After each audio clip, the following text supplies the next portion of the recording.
intent to demoralize our Second Amendment and our Constitution. I yield back.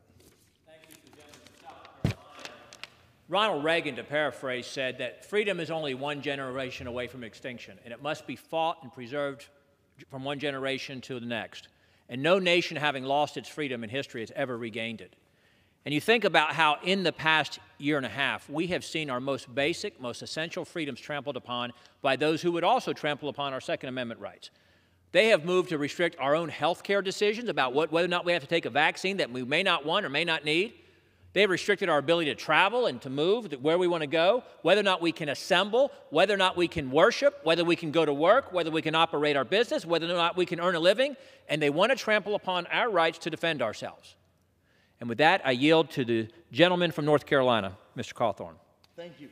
Madam Speaker, 40 yards, 10 rounds, one man, countless lives saved.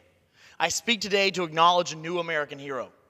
Just 2 weeks after Indiana passed a constitutional carry provision, one man stood tall in the face of imminent death, protecting his loved ones and his community from evil. Elijah Dickens' incredibly quick and heroic actions are not just to be applauded in the media. They ought to be used as a blueprint for American citizens who legally carry nationwide. There is strong evidence that the best defense an American can possess is a sidearm and the know-how to use it. Speaker, law-abiding citizens use firearms to defend themselves against criminals as many as 2.5 million times a year, or about 6,850 times a day.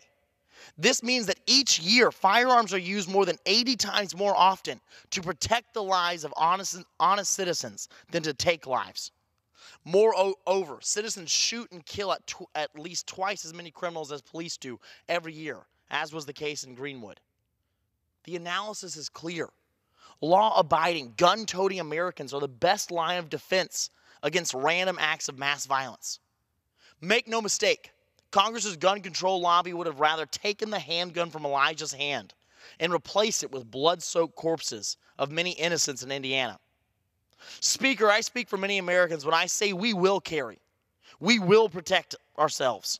We will neutralize threats to our safety and security. We don't need you to defend us. Stop coming for our security. Stop coming for our constitutionally protected rights.